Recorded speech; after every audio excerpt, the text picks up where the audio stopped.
Notes हैं, इसमें हमने कोशिश की है कि एनसीईआरटी के हर एक पॉइंट को कवर किया जा सके। तो चलिए शुरू करते हैं। Life processes, the basic functions performed by living organism to maintain their life on this earth.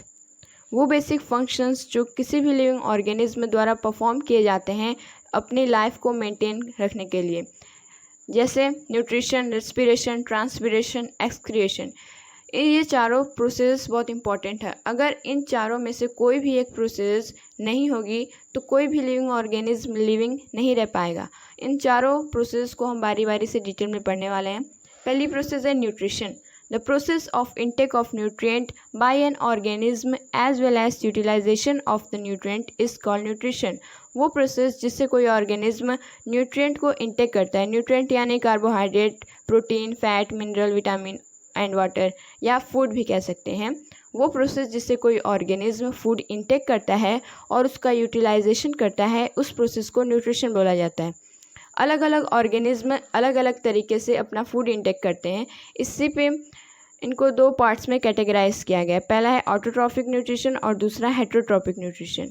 Modes of nutrition यानी मेथड ऑफ ऑब्टेनिंग फूड, वो मेथड जिससे कोई भी ऑर्गेनिज्म अपना फूड ऑब्टेन करते हैं उन्हें मोड्स ऑफ न्यूट्रिशन कहा जाता है। तो अलग अलग ऑर्गेनिज्म अलग अलग मेथड से फूड ऑब्टेन करते हैं। पहला है autotrophic nutrition, the process by which organism synthesise its own food from simple inorganic substances is called autotrophic nutrition. वो प्रोसेस जिससे कोई ऑर्गेनिज्म इनऑर्गेनिक सब्सटेंसेस से खुद ही अपना फूड प्रिपेयर करे, ऐसे न्यूट्रिशन को ऑटोट्रॉफिक न्यूट्रिशन बोला जाता है। और वो ऑर्गेनिज्म जो ऑटोट्रॉफिक न्यूट्रिशन से अपना फूड प्रिपेयर करते हैं उन्हें ऑटोट्रॉप्स बोला जाता है। एग्जाम्पल है ग्रीन प्लांट्स, सारे प्लांट्स जो ग्रीन हैं वो ऑटोट्रॉप्स होते हैं। और दूसरा एग्जाम्पल है बैक्टीरिया, ये एक यूनिसेलुलर ऑर्गेनिज्म है, या फिर अब ब्लू ग्रीन एल्गाई भी कह सकते हैं। अब अगला है heterotrophic nutrition, kind of nutrition in which an organism depend directly और indirectly on food prepared by autotrophs.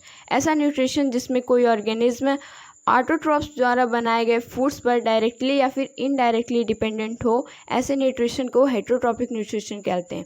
Example है एनिमल एंड फंजाई। अब हम इन सभी न्यूट्रिशंस को बारी बारी से पढ़ेंगे। Nutritions in plants, the process by which green plants take inorganic substances like CO2 and H2O and convert them into food in the presence of sunlight and chlorophyll is called photosynthesis। वो process जिससे plants inorganic substances यानी CO2 और H2O की help से अपना food prepare करते हैं sunlight और क्लोरोफिल के प्रेजेंस में, उस प्रोसेस को फोटोसिंथेसिस बोला जाता है। यानी वो प्रोसेस जिससे ऑटोट्रॉप्स या फिर ग्रीन प्लांट्स अपना फूड प्रिपेयर करते हैं उस प्रोसेस को फोटोसिंथेसिस बोला जाता है। इसका केमिकल इक्वेशन है 6CO2 + 12H2O in the presence of chlorophyll and sunlight, C6H12O6, ये ग्लूकोज का फॉर्मूला है, +6O2 + 6H2O। CO2 और H2O की मदद से क्लोरोफिल और सनलाइट के प्रेजेंस में प्लांट्स अपना फूड प्रिपेयर करते हैं, ग्लूकोज प्लस, और बाय प्रोडक्ट की फॉर्म में ऑक्सीजन और H2O वाटर निकलते हैं। अब फोटोसिंथेसिस के स्टेप्स क्या है? स्टेप्स ऑफ फोटोसिंथेसिस, पहला स्टेप्स होता है absorption of light energy by chlorophyll. पहली प्रोसेस होती है एब्जॉर्प्शन। लाइट एनर्जी को क्लोरोफिल, जो कि एक ग्रीन पिगमेंट होता है, लीव्स में मौजूद होता है, उससे लाइट एनर्जी को एब्जॉर्ब किया जाता है। उसके बाद दूसरी प्रोसेस में conversion of light energy to chemical energy and splitting of water molecule, और दूसरी प्रोसेस में उस लाइट एनर्जी को केमिकल एनर्जी में बदला जाता है और वाटर मॉलिक्यूल को स्प्लिट किया जाता है, उसे तोड़ा जाता है। और तीसरी प्रोसेस में reduction of CO2 by hydrogen to form carbohydrate. Reduction of CO2 यानी CO2 में से ऑक्सीजन को अलग करना, रिमूवल ऑफ ऑक्सीजन रिडक्शन कहलाता है। तो ऑक्सीजन को कार्बन डाइऑक्साइड में से अलग किया जाता है थर्ड प्रोसेस में, ताकि कार्बन अलग हो और उससे कार्बोहाइड्रेट यानी ग्लूकोज बनाया जा सके, फूड बनाया जा सके। अब फोटोसिंथेसिस के लिए कुछ रॉ मटेरियल्स होते हैं। Raw material required for photosynthesis, carbon dioxide और वाटर, ये दोनों रॉ मटेरियल होते हैं जो कि फोटोसिंथेसिस के लिए ज़रूरी होते हैं। Stomata, tiny pores present on the surface of leaves. की सरफेस पे जो टाइनी पोर्स प्रेजेंट होते हैं, टाइनी होल्स होते हैं, उन्हें स्टोमेटा बोलते हैं। रिस्पॉन्सिबल फॉर गैसेस एक्सचेंज, और ये स्टोमेटा रिस्पॉन्सिबल होता है लीव्स में या फिर प्लांट्स में गैसेस एक्सचेंज के लिए। Surrounding by a pair of guard cells which control opening and closing of stomata, और ये स्टोमेटा गार्ड सेल्स की पेयर से सराउंडेड होता है जो कि उसकी ओपनिंग और क्लोजिंग को कंट्रोल करते हैं। Water flows into guard cell, stomata open, जब वाटर फ्लो होता है गार्ड सेल में तब स्टोमेटा ओपन हो जाता है, और जब वो बाहर निकलता है water flows out of guard cell तब स्टोमेटा क्लोज्ड हो जाता है। ऑटोट्रॉफिक न्यूट्रिशन में हमने देखा कि प्लांट्स या फिर कोई ऑर्गेनिज्म कैसे फोटोसिंथेसिस की प्रोसेस से अपना फूड प्रिपेयर करता है। अब आते हैं हेटरोट्रॉफिक न्यूट्रिशन पर। न्यूट्रिशन इन एनिमल्स, या आप कह सकते हैं हेटरोट्रॉफिक न्यूट्रिशन। हेटरोट्रॉफिक न्यूट्रिशन के 3 सब टाइप्स होते हैं। पहला है saprophytic nutrition, parasitic nutrition, holozoic nutrition. Saprophytic nutrition, obtaining food from dead and decaying animals and break down food outside the body, वो प्रोसेस जिससे कोई ऑर्गेनिज्म डेड और डिकेइंग प्लांट्स एनिमल्स से अपना फूड ऑब्टेन करता है और उस फूड को बॉडी के बाहर ही ब्रेक डाउन करता है, उस प्रोसेस को, उस टाइप ऑफ न्यूट्रिशन को सैप्रोफाइटिक न्यूट्रिशन बोला जाता है। एग्जांपल है ब्रेड माउल्स, ईस्ट, मशरूम, फंजाई। दूसरा हेटरोट्रॉफिक न्यूट्रिशन है पैरासाइटिक। पैरासाइटिक न्यूट्रिशन क्या होता है? Obtaining food from another living organism host without killing it, ऐसा न्यूट्रिशन जिसमें कोई ऑर्गेनिज्म किसी और ऑर्गेनिज्म से अपना फूड ऑब्टेन करे बिना उसे किल किए, बिना उसे मारे, और वो ऑर्गेनिज्म उसका हॉस्ट यानी शिकार कहलाता है। एग्जांपल है lice, ticks, leeches, round worms, cuscuta, tape worms. अब अगला है holozoic nutrition, taking food material by the process of ingestion and then digest and absorb in body and undigested part is thrown out of body.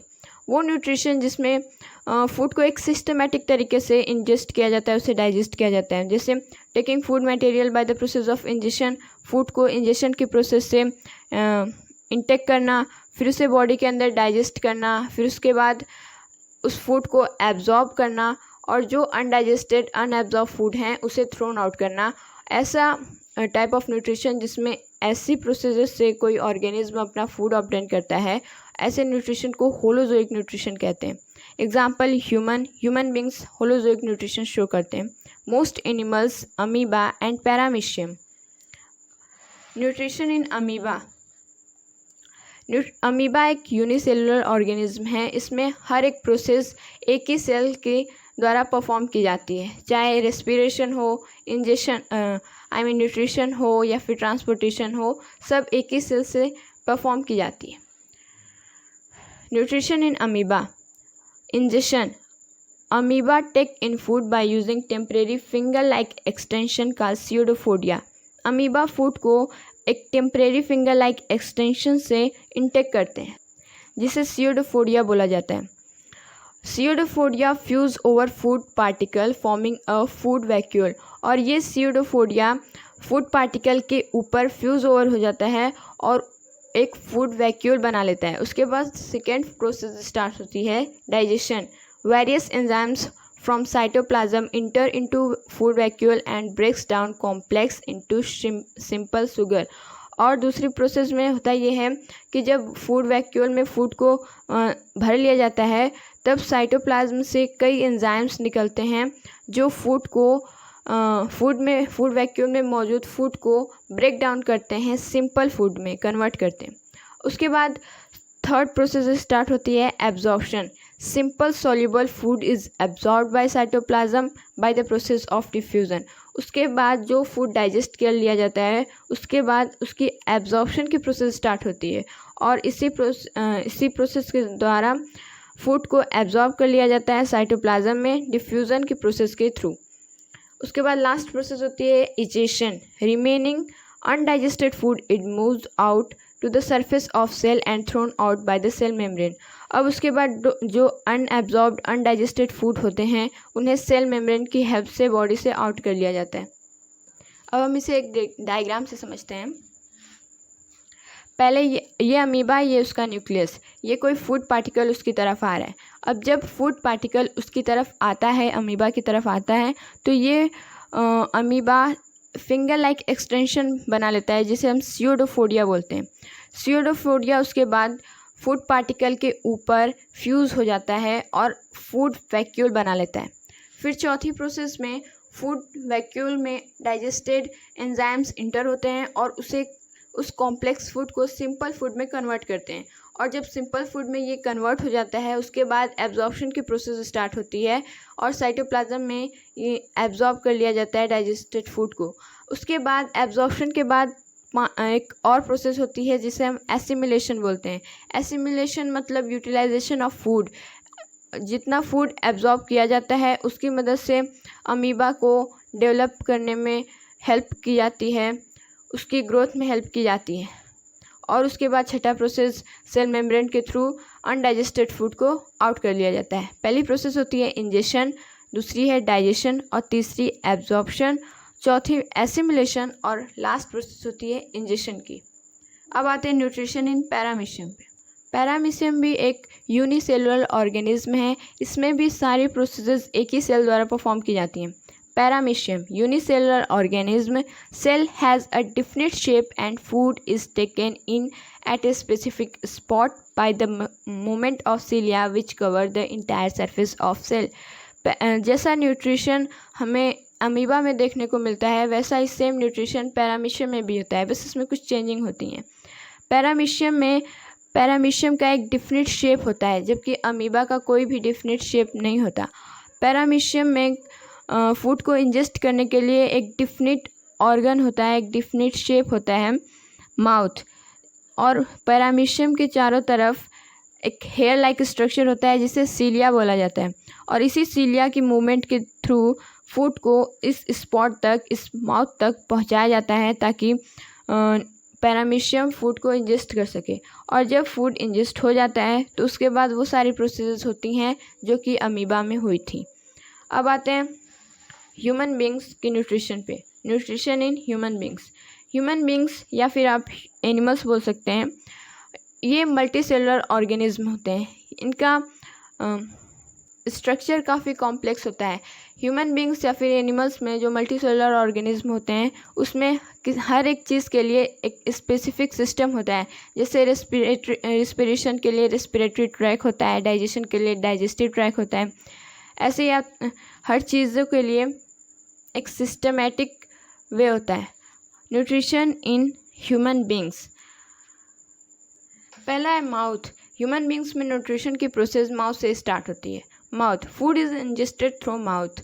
Food को ingest किया जाता है mouth के through. It contains teeth, tongue and salivary glands. और mouth में 3 चीज़ें होती हैं, टीथ, टंग और salivary gland. Process of digestion start from mouth. Digestion की प्रोसेस माउथ से स्टार्ट हो जाती है। Mouth help in physical digestion.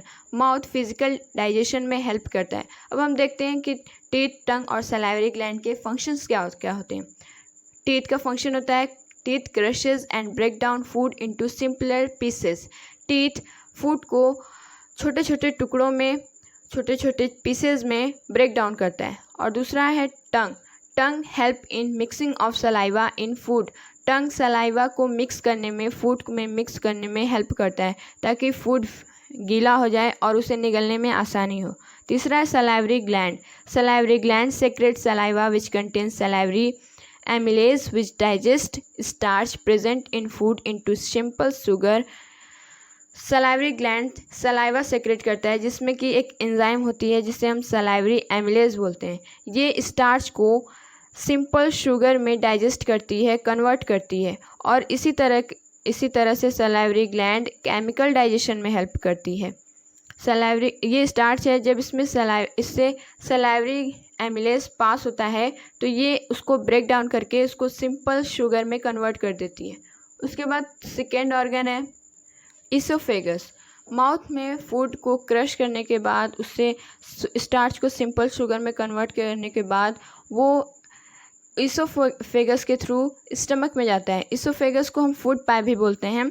Wall of oesophagus shows peristaltic movement which pushes the food forward into stomach.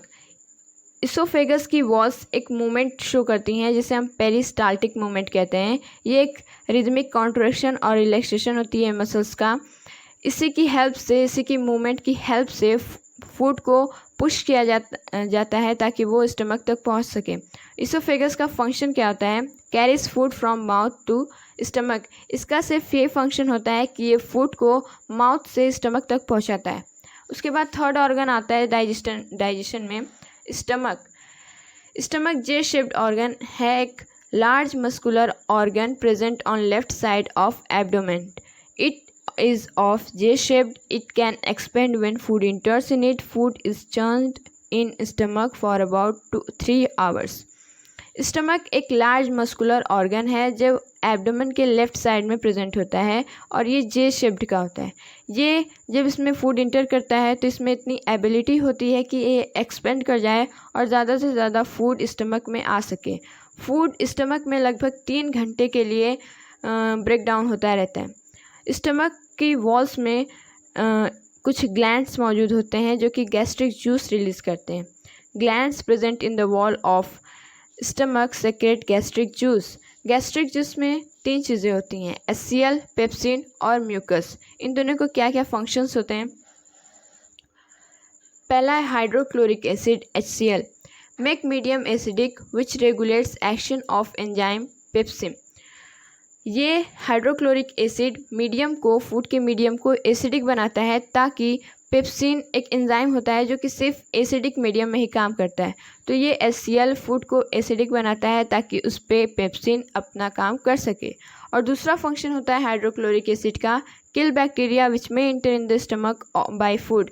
ये उन bacterias को किल करता है जो कि फूड के साथ स्टमक में इंटर कर गए हों।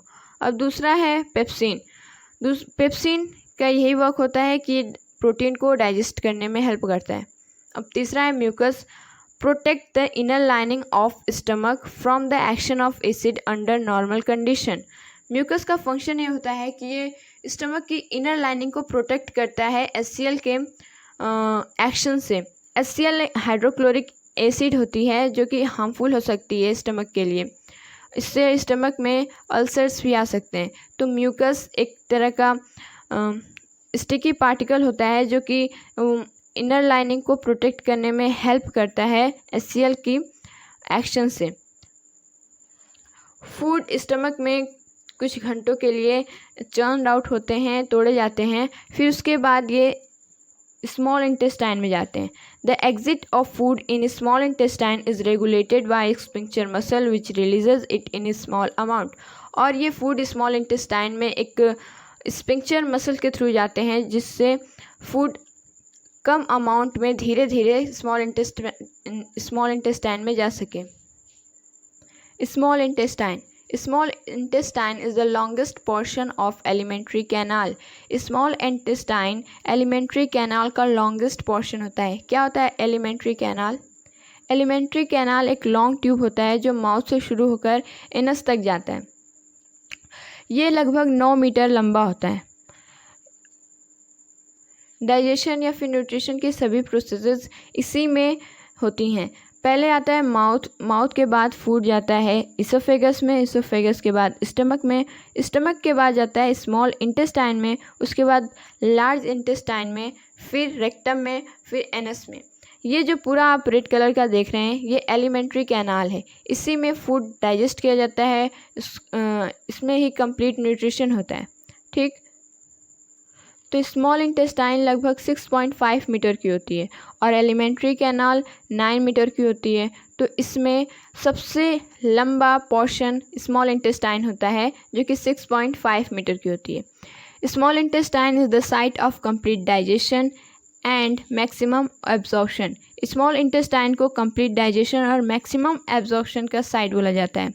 ये इंपॉर्टेंट है, इसे आप नोट कर लें।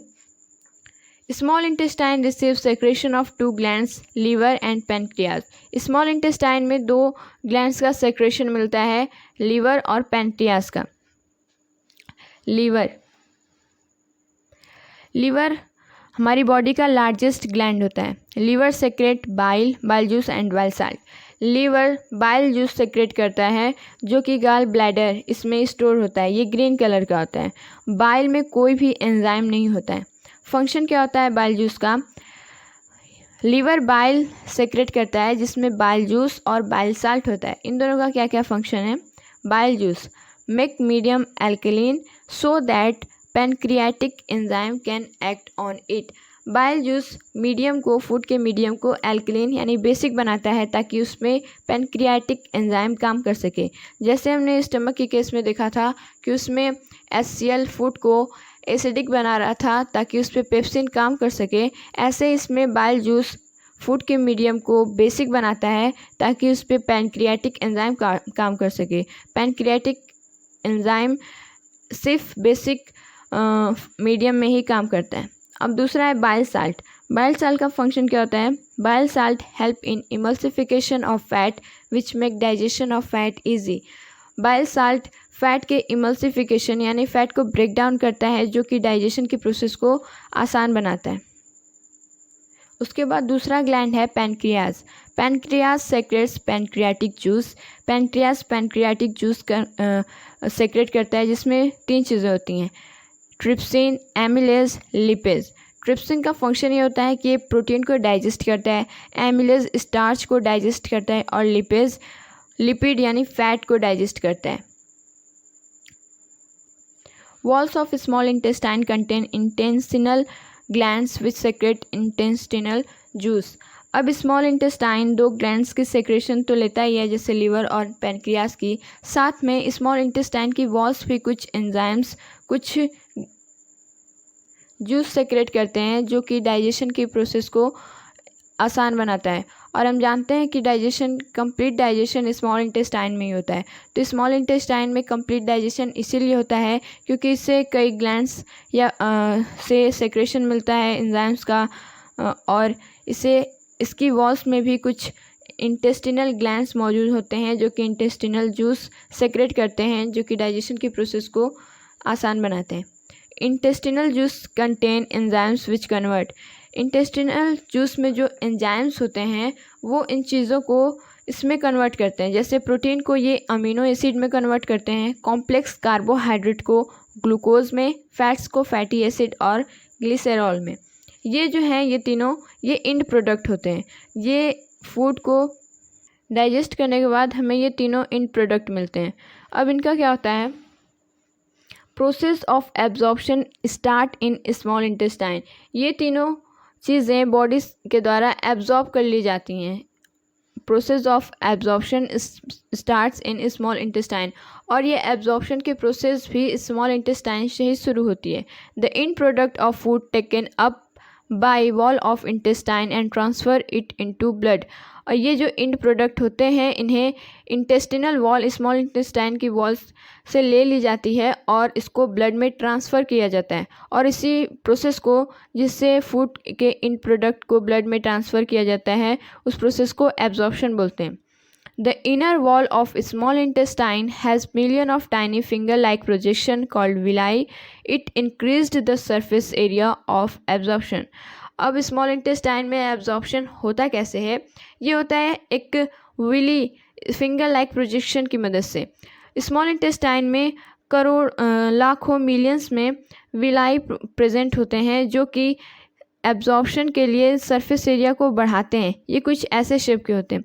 ये विलाई होती है और ये रिच ब्लड कैपिलरीज कंटेन करते हैं। इसमें ब्लड कैपिलरीज ज़्यादा पाई जाती हैं और इसमें ब्लड कैपिलरीज ज़्यादा पाने की वजह से ही ये फूड को, एंड प्रोडक्ट को पूरी बॉडी में ट्रांसफ़र कर सकती हैं ब्लड के through. Villi are richly supplied with blood vessels which take absorbed food to each and every cells of body. और ये विलाई रिचली सप्लाइड होती हैं ब्लड वेसल्स के, जिनकी मदद से ये एब्जॉर्ब फूड हर एक सेल में इन ब्लड कैपिलरीज की हेल्प से पूरी बॉडी के हर एक सेल तक पहुंच पाते हैं।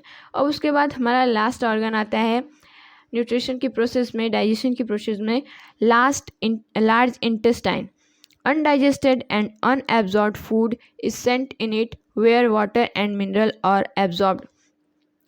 अब डाइजेशन के बाद, एब्जॉर्प्शन के बाद जो अनडाइजेस्टेड फूड होते हैं, अनएब्जॉर्ब्ड फूड होते हैं, उन्हें इस लार्ज इंटेस्टाइन में भेज दिया जाता है और उसमें से रिमेनिंग वाटर और मिनरल को एब्जॉर्ब कर लिया जाता है। इसके बाद ये फूड एनस में जाते हैं। Rest of material waste stored temporarily in rectum and then removed by anus from body. और जो वेस्ट मटेरियल होते हैं उन्हें कुछ देर के लिए रेक्टम में स्टोर किया जाता है। उसके बाद exit of waste material is regulated by anal aperture. और वेस्ट मटेरियल का एग्जिट एक स्पिंक्चर एनल एक्सपेंशन द्वारा कंट्रोल किया जाता है, रेगुलेट किया जाता है और वेस्ट प्रोडक्ट को, वेस्ट मटेरियल को बॉडी से आउट कर दिया जाता है। ऐसे में हमारी ये प्रोसेस न्यूट्रिशन कंप्लीट होती है। एक बार सारी चीज़ों को समराइज़ कर लेते हैं। न्यूट्रिशन की प्रोसेस स्टार्ट होती है माउथ से स्टार्ट होती है। माउथ केमिकल और फिज़िकल डाइजेशन में हेल्प करता है। माउथ में टीथ, टंग और सलाइवरी एमिलेज, सलाइवरी ग्लैंड मौजूद होते हैं। टीथ फूड को ब्रेक डाउन करता है। उसके बाद टंग सलाइवा मिक्स करती है फूड में ताकि फूड को निगलने में आसानी हो। और salivary amylase, salivary gland starch को कन्वर्ट करता है सिंपल शुगर में। उसके बाद फूड इसोफेगस के थ्रू स्टमक तक आते हैं। स्टमक तक आने में इसोफेगस हेल्प करता है। इसोफेगस की वॉल्स पेरिस्टाल्टिक मूवमेंट्स शो करते हैं जिसकी मदद से ये फूड को पुश करता है ताकि ये स्टमक तक आ सके। उसके बाद स्टमक में आने के बाद फूड कुछ समय तक इसमें ब्रेक डाउन किया जाता है। जैसे स्टमक की वॉल्स गैस्ट्रिक जूस रिलीज़ करती हैं जिसमें पेप्सिन, HCl और म्यूकस पाया जाता है। उसके बाद partially digested food small intestine में जाते हैं। स्मॉल इंटेस्टाइन 2 ग्लैंड, लीवर और पैनक्रियाज के सेक्रेशन को लेती है और इसमें स्मॉल इंटेस्टाइन की वॉल्स में भी कुछ इंटेस्टिनल जूस मौजूद होते हैं जो फूड को डाइजेस्ट करने में हेल्प करते हैं। और स्मॉल इंटेस्टाइन में कंप्लीट डाइजेशन होता है और मैक्सिमम एब्जॉर्प्शन भी होता है। जब फूड को डाइजेस्ट कर लिया जाता है तब स्मॉल इंटेस्टाइन में ही एब्जॉर्प्शन की प्रोसेस स्टार्ट होती है। फिर जो फूड एब्जॉर्ब कर लिया जाता है उसके बाद जो रिमेनिंग मटेरियल होते हैं उन्हें लार्ज इंटेस्टाइन में भेजा जाता है। लार्ज इंटेस्टाइन में जो बचे हुए वाटर और मिनरल होते हैं उन्हें एब्जॉर्ब कर लिया जाता है। फिर उसके बाद फूड को रेक्टम में टेम्परेरी पीरियड के लिए स्टोर किया जाता है। उसके बाद एनस से फूड को बॉडी से आउट किया जाता है। ये पूरा जो है ये एलिमेंट्री कैनाल है, इसी में हमारी डाइजेशन, न्यूट्रिशन की सारी प्रोसेस होती हैं। एक और बात, the digested food which is not used by your body immediately is stored in the liver in the form of carbohydrate called glycogen. जो डाइजेस्टेड फूड होते हैं वो हमारी बॉडी के द्वारा तुरंत ही उसको इस्तेमाल नहीं किया जाता है। उसे लीवर में कार्बोहाइड्रेट के फॉर्म में, जिसे हम ग्लिकोजन बोलते हैं, उस फॉर्म में स्टोर कर लिया जाता है और जब भी उसकी रिक्वायरमेंट होती है तब उसकी हेल्प से सारी चीज़ें होती हैं। रेस्पिरेशन, अब अगली लाइफ प्रोसेस है हमारी respiration. Process of releasing energy from food is called respiration. वो प्रोसेस जिससे एब्जॉर्ब फूड जो कि सेल में जा चुके हैं उनसे एनर्जी ऑब्टेन की जाती है, एनर्जी रिलीज की जाती है, उस प्रोसेस को रेस्पिरेशन बोला जाता है। Process of respiration take place inside cell. Process of respiration cells के अंदर होती है, इसलिए रेस्पिरेशन को सेलुलर रेस्पिरेशन भी बोला जाता है। Energy released during respiration stored in the form of ATP। और जो एनर्जी रिलीज्ड होती है रेस्पिरेशन के दौरान उस एनर्जी को ATP के फॉर्म में स्टोर किया जाता है। ATP का फुल फॉर्म होता है एडेनोसिन ट्राइफॉस्फेट। ये एक ट्राई मोलिकुलर फॉस्फेट होता है और ADP का फुल फॉर्म होता है adenosine diphosphate. Energy released during respiration is used to make ATP from ADP and inorganic phosphate. वो एनर्जी जो रेस्पिरेशन के दौरान रिलीज़ होती है वो ADP और इनऑर्गेनिक फॉस्फेट की हेल्प से बनाई जाती है। ADP प्लस फॉस्फेट, इन दोनों को जब एनर्जी की हेल्प से जोड़ा जाता है तब ये मिलकर ATP का फॉर्मेशन करते हैं और जब हमें इस एनर्जी की रिक्वायरमेंट होती है तब यही ATP टूटकर हमें एनर्जी देती है। When energy is needed, ATP can be broken down using water to release energy. और जब हमें एनर्जी की रिक्वायरमेंट होती है तो यही ADP और फॉस्फेट में टूटकर हमें एनर्जी देती है। जैसे ATP टूटकर वाटर की हेल्प से ADP, फॉस्फेट और एनर्जी में बदल जाती है और इससे हमें ज़्यादा अमाउंट ऑफ एनर्जी मिल पाती है। ATP में लेस अमाउंट ऑफ एनर्जी मिलती है जो कि हमारे लिए सफिशिएंट नहीं होती, इसीलिए हमारा बॉडी ADP की हेल्प से, ADP और फॉस्फेट की हेल्प से ATP का फॉर्मेशन करती है ताकि हमारी बॉडी को सफिशिएंट एनर्जी मिल सके। अब आते हैं टाइप्स ऑफ रेस्पिरेशन पे। रेस्पिरेशन के दो टाइप्स होते हैं, एरोबिक रेस्पिरेशन और anaerobic respiration. Aerobic respiration, respiration which uses oxygen is called aerobic respiration। ऐसा रेस्पिरेशन जो ऑक्सीजन की हेल्प से हो, ऑक्सीजन को यूज़ करके हो, ऐसे रेस्पिरेशन को एरोबिक रेस्पिरेशन बोला जाता है। Glucose is completely broken down in the presence of oxygen into carbon dioxide and water. और एरोबिक रेस्पिरेशन में ग्लूकोज को पूरी तरीके से ब्रेक डाउन कर दिया जाता है ऑक्सीजन के प्रेजेंस में, और ये टूटकर कार्बन डाइऑक्साइड और वाटर रिलीज़ करता है।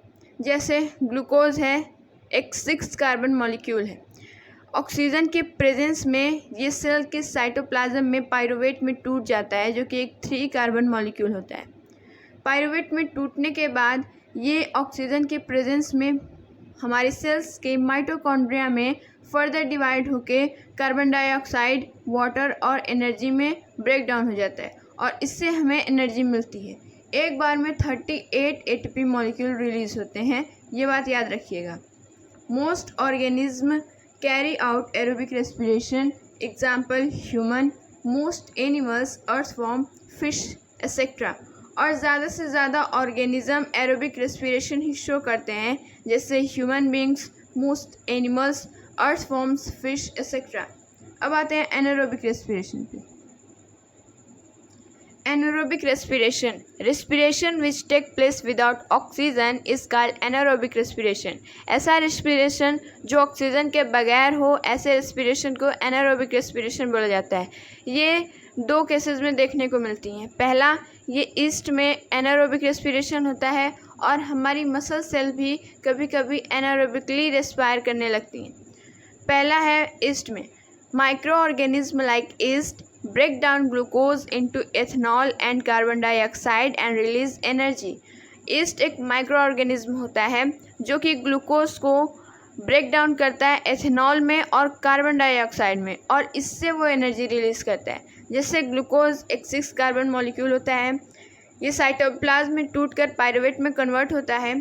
फिर पाइरुवेट में कन्वर्ट होने के बाद इस ऑक्सीजन की एब्सेंस में ईस्ट के अंदर ही इथेनॉल और ATP में टूट जाता है और इससे ईस्ट को एनर्जी मिलती है। और this process is called fermentation. और वो प्रोसेस जिससे ईस्ट इथेनॉल का फॉर्मेशन करता है, उस प्रोसेस को फर्मेंटेशन बोला जाता है। कभी कभी हमारी मसल सेल्स भी एनारोबिक रेस्पिरेशन शो करती हैं। Anaerobic respiration take place in our muscle cells during vigorous physical exercise. जब हम कभी कभी ज़्यादा एक्सरसाइज करने लगते हैं तो उस समय ऑक्सीजन की कमी की वजह से हमारी मसल सेल्स एनारोबिकली रेस्पायर करने लगती हैं। जैसे ग्लूकोज पाइरुवेट में टूटकर ग्लूकोज साइटोप्लाज्म में टूटकर पाइरुवेट में कन्वर्ट होता है और ये पाइरुवेट ऑक्सीजन की कमी की वजह से लैक्टिक एसिड का फॉर्मेशन कर देती है और उस समय 2 ATP मॉलिक्यूल भी रिलीज़ होते हैं जो कि काफ़ी लेस अमाउंट ऑफ एनर्जी है। लैक्टिक एसिड की फॉर्मेशन की वजह से ही हमारी मसल्स में क्रैम्प्स आने लगते हैं जो हमारे लिए काफ़ी पेनफुल होते हैं। अब आते हैं अगले टॉपिक पे, human respiratory system. The main organ of human respiratory system are nose, nasal passage, tracheas, bronchi, lungs and diaphragm. पहला है nostrils. Air is taken in the body through nostrils. हमारी बॉडी के भीतर एयर या फिर oxygen nostril की help से ही आती है। The air passing in through the nostrils is filtered by fine hair and mucus then line the passage. और वो एयर जो नॉस्ट्रिल से पास करती है उसको फिल्टर किया जाता है कुछ फाइन हेयर्स और म्यूकस की हेल्प से ताकि हमारी बॉडी के अंदर इम्प्योरिटीज़ ना जा सकें, ज़्यादा डस्ट पार्टिकल ना जा सकें। उसके बाद फार्निक्स, नॉस्ट्रिल्स से पास होने के बाद एयर आती है फार्निक्स पे। Part of throat between mouth and wind pipe is pharynx. Throat और माउथ के बीच का जो विंड पाइप होती है उसे फार्निक्स बोलते हैं। नॉस्ट्रिल के बाद एयर फार्निक्स में आती है। फिर तीसरा है लार्निक्स। फार्निक्स में एयर पहुंचने के बाद ये लार्निक्स जो कि वॉइस बॉक्स कहलाता है इसमें आती है। Upper end of trachea has a voice box called larynx. Trachea का अपर एंड वॉइस बॉक्स कहलाता है, उसे लैरिंक्स बोलते हैं। तो पहले एयर आती है नॉस्ट्रिल्स में, उसके बाद फेरिंक्स में और उसके बाद लैरिंक्स में। नॉस्ट्रिल्स जो नोज़ में 2 होल्स होते हैं उन्हें बोला जाता है। तो पहले एयर आती है नॉस्ट्रिल से, उसके बाद नसल पैसेज से पास होते हुए आती है फार्निक्स पे, उसके बाद आती है वॉइस बॉक्स पे, फिर उसके बाद आएगी ये ट्रैकिया पे। ट्रैकिया के बाद ये ब्रोंकी में फर्दर डिवाइड होगी, उसके बाद ब्रोंक्यूल्स, फिर उसके बाद एल्वियोली में। ठीक,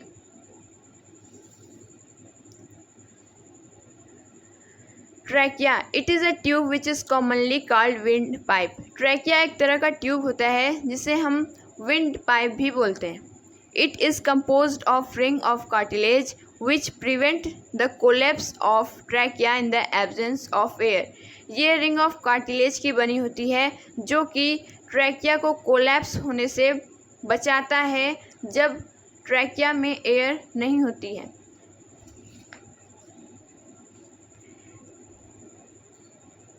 ये ट्रैकिया है, ये बनी होती है रिंग ऑफ कार्टिलेज से। रिंग ऑफ कार्टिलेज का फंक्शन ये होता है कि ये ट्रैकिया को कोलैप्स होने से बचाती है। जब ट्रैकिया में एयर नहीं होती तब इसके सिकुड़ जाने का, इसके कोलैप्स हो जाने का खतरा होता है। तो रिंग ऑफ कार्टिलेज इसको ऐसा करने से बचाती है, प्रिवेंट करती है। उसके बाद एयर जाती है ब्रोंकाई में। Trachea divides into 2 smaller tubes called bronchi. Trachea उसके बाद फर्दर डिवाइड होता है 2 स्मॉलर ट्यूब्स में जिन्हें हम ब्रोंकाई कहते हैं। 2 bronchi are connected to 2 lungs, और यही दोनों ब्रोंकाई दोनों लंग्स से कनेक्टेड होते हैं। इसके बाद एयर जाती है लंग्स में। Lungs, the lungs lie in the chest cavity which is separated from abdominal cavity by muscular partition diaphragm. Lung chest cavity में सिचुएटेड होती है। क्या होती है चेस्ट कैविटी? ये आप देख रहे हो, ये डायफ्राम है। इसके ऊपर जो चीज़ें होती हैं उनको थोरोविक कैविटी बोलते हैं या फिर चेस्ट कैविटी बोलते हैं, और डायफ्राम के नीचे जो चीज़ें होती हैं उनको एब्डोमेन कैविटी बोलते हैं। तो लंग थोरोविक कैविटी यानी चेस्ट कैविटी में सिचुएटेड होता है। Lungs are enclosed in a rib cage made of bones rib. Lungs rib cage में इनक्लोज्ड होते हैं जो कि रिब बोन से बनी होती हैं ताकि लंग्स को प्रोटेक्ट किया जा सके। उसके बाद एयर जाती है ब्रोंक्यूल्स में। Each bronchus divide into smaller tubes called bronchioles. Bronchi further divide होते हैं छोटे छोटे ब्रोंक्यूल्स में। फिर उसके बाद लास्ट में एयर आती है एल्वियोली में। These are air sacs at the end of bronchioles। ये bronchioles के end में air sacs like structure होते हैं जिनको हम alveoli बोलते हैं। आप देखो तो ये हैं bronchioles, इसके end में ये जो आप balloon like structure देख रहे हैं, ये air sacs देख रहे हैं, इन्हीं को alveoli बोला जाता है। Its wall are very thin and they are surrounded by thin blood capillaries। इसकी वॉल्स बहुत पतली होती हैं और ये ब्लड कैपिलरीज से हाईली रिचली सप्लाइड होती हैं। Gases exchange take place inside alveoli by the process of diffusion, और गैसियस एक्सचेंज भी एल्वियोली में ही होता है डिफ्यूज़न की प्रोसेस के through. Millions of alveoli in the lungs provide large area for exchange of gases. हमारे लंग्स में मिलियंस ऑफ एल्वियोलीज प्रेजेंट होती हैं जो कि एरिया, सरफेस एरिया को बढ़ाती हैं ताकि ज़्यादा से ज़्यादा गैसियस एक्सचेंज हो सके। एल्वियोली आप देख रहे हैं कुछ ऐसा स्ट्रक्चर होता है, उसका बलून लाइक स्ट्रक्चर होता है। इसके चारों ओर ब्लड वेसल्स होती हैं, रिचली ये ब्लड वेसल्स से सप्लाई होती है। जब ऑक्सीजन इसमें ज़्यादा होती है और इस साइड कम होती है तो डिफ्यूज़न के थ्रू ऑक्सीजन हाई कंसंट्रेशन से लो कंसंट्रेशन में जाती है, और जब कार्बन डाइऑक्साइड ब्लड में ज़्यादा हो जाती है तब ये डिफ्यूज़न फिर से होती है और ये इधर का ज़्यादा CO2 हाई कंसंट्रेशन से लो कंसंट्रेशन जाता है, और एल्वियोली में CO2 पहुंचने के बाद ये लंग से बाहर चला जाता है। ठीक, एक बार और देख लेते हैं। पहले एयर आती है नॉस्ट्रिल से, नॉस्ट्रिल्स के बाद ये नसल पैसेज से पास आउट होती है जहाँ पर इसको फिल्टर किया जाता है। नसल पैसेज से पास होने के बाद ये फॉरिंक्स पे आती है, फिर उसके बाद ये वॉइस बॉक्स पे आती है, फिर उसके बाद ये ट्रैकिया से पास होती है जो कि रिंग ऑफ कार्टिलेज से बना होता है। ट्रैकिया से पास होने पर ये आती है ब्रोंकाई में, ब्रोंकाई को सिंगुलर में ब्रोंकस भी बोला जाता है। ब्रोंकाई फर्दर डिवाइड होती है ब्रोंक्यूल्स में, ब्रोंक्यूल्स में एयर जाने के बाद लास्ट में ये आती है एल्वियोली में, और जहाँ ये एल्वियोलीज होती हैं यहीं पर गैसियस एक्सचेंज होता है। ठीक,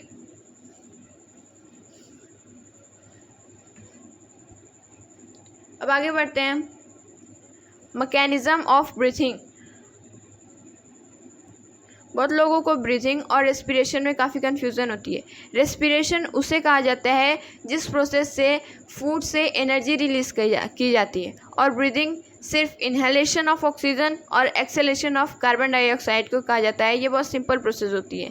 breathing, inhalation oxygen and exhalation of carbon dioxide is called breathing. पहला inhalation, as we take oxygen ribs lift and diaphragm moves downwards, the chest cavity becomes larger. Because of this, air is sucked into the lungs and filled the expanded alveoli. कहने का मतलब ये कि जब हम सांस लेते हैं तो हमारा डायफ्राम ये नीचे आ जाता है ताकि ये सरफेस एरिया ज़्यादा बढ़ा सके और ज़्यादा से ज़्यादा एयर हमारी लंग्स में पहुंच सके। Oxygen in alveolar air is taken up by alveolar blood vessels to be transported to all cells of body. अब हम जब सांस लेते हैं तो ऑक्सीजन हमारी एल्वियोली तक पहुंच जाती है। अब यहीं एल्वियोली से ये पूरी बॉडी की एक एक सेल्स तक पहुंचती है। This oxygen is carried in the blood by respiratory pigment hemoglobin, which has a very high affinity for oxygen. Alveoli में जो ऑक्सीजन आ चुकी होती है वो ब्लड कैपिलरीज से कैरी कर ली जाती है, और ये ब्लड में प्रेजेंट एक पिगमेंट, एक रेड पिगमेंट हीमोग्लोबिन से कैरिड होती है और हर एक सेल तक पहुंचती है। हीमोग्लोबिन एक रेड पिगमेंट होता है जो कि रेड ब्लड सेल्स में प्रेजेंट होता है, इसी की वजह से ब्लड का कलर रेड होता है। The oxygen reaches the cells where the process of respiration take place, produces carbon dioxide. अब जब ऑक्सीजन हर एक सेल तक पहुंच जाती है तब वहाँ पर रेस्पिरेशन की प्रोसेस हो रही होती है। तो रेस्पिरेशन की प्रोसेस जब हो रही होती है तो वो कार्बन डाइऑक्साइड तो प्रोड्यूस करेगी। फिर ये जब कार्बन डाइऑक्साइड प्रोड्यूस होती है तब यही carbon dioxide This carbon dioxide diffuses into blood which carries it to the lungs in the dissolved form. अब यही कार्बन डाइऑक्साइड ब्लड में डिज़ोल्व होकर लंग्स तक पहुंचती है, एल्वियोली तक पहुंचती है, फिर उसके बाद बॉडी से आउट हो जाती है। ठीक, ऑक्सीजन और CO2 ये दोनों को ट्रांसपोर्ट करने का काम ब्लड ही करता है। उसके बाद आता है exhalation. As we exhale, ribs relax, causing the diaphragm to move upward. This decreases the space in our chest cavity, pushing air out of the lungs. और जब हम सांस छोड़ते हैं तब हमारी लंग्स हमारे डायफ्राम अपने पहले वाले स्टेट में आ जाते हैं ताकि इसका एरिया कम हो और इसमें प्रेजेंट एयर जो CO2 इसमें भरी जा चुकी है वो बॉडी से आउट हो। Note, During breathing cycle, air is taken in and out, but lungs always contain residual volume. So there is sufficient time for exchange of gases. Breathing cycle के दौरान एयर ली जाती है, सांस ली जाती है, छोड़ी जाती है, लेकिन उस दौरान लंग्स में कुछ fixed amount of oxygen, fixed amount of air present होती है, जिसे रेसिडुअल वॉल्यूम बोलते हैं। ये ऐसा इसलिए कि आप जानते हैं डिफ्यूज़न की प्रोसेस बहुत स्लो होती है, इसीलिए लंग्स में residual volume of air present होती है, ताकि ज़्यादा सफिशिएंट टाइम मिल सके एयर का एक्सचेंज होने में। ठीक, अब ये था रेस्पिरेशन इन ह्यूमन। अब आते हैं रेस्पिरेशन इन प्लांट्स में। प्लांट्स भी रेस्पिरेशन करता है। Respiration in plant, respiration in leaves. लेकिन प्लांट में हर एक ऑर्गन, प्लांट में हर एक पार्ट उसका अपनी अपनी तरीके से रिस्पायर करता है। जैसे लीव्स अलग तरीके से रेस्पिरेशन करेगा, ग्रीन स्टेम्स अलग तरीके से, वुड स्टेम भी अलग तरीके से, रूट अलग तरीके से। जैसे रेस्पिरेशन इन लीव्स, लीव्स में रेस्पिरेशन स्टोमेटा के थ्रू होती है। स्टोमेटा भी हमने पीछे पढ़ा, tiny pores present in the leaves. अब respiration in green stem, green stem में भी स्टोमेटा के थ्रू ही रेस्पिरेशन होती है। Respiration in wood stem, wood stems में रेस्पिरेशन लेंटिकल्स के थ्रू होती है। रेस्पिरेशन इन रूट्स, और रूट्स में रूट हेयर के थ्रू रेस्पिरेशन होती है। During the day, CO2 generated by us is used up for photosynthesis. Hence, in a day, no CO2 releases. Instead, oxygen release is the major event at this time. दिन में जब हम CO2 release कर रहे होते हैं, तब उस समय प्लांट्स ये CO2 अपनी फोटोसिंथेसिस के लिए, अपना फूड प्रिपेयर करने के लिए यूज़ कर लेते हैं, और उस समय प्लांट कोई भी CO2 रिलीज़ नहीं करते हैं। उस समय, दिन के समय, वो सिर्फ ऑक्सीजन ही रिलीज़ करते हैं। और रात में, at night, when there is no photosynthesis occurring, CO2 elimination is the major event. और रात में जब कोई भी फोटोसिंथेसिस नहीं हो रही होती है, तो प्लांट्स भी CO2 ही छोड़ते हैं। जैसे हम कार्बन डाइऑक्साइड छोड़ते हैं और ऑक्सीजन लेते हैं, वैसे ही रात में प्लांट्स भी ऐसा करते हैं। वो ऑक्सीजन को इनटेक करते हैं और कार्बन डाइऑक्साइड को आउटटेक करते हैं।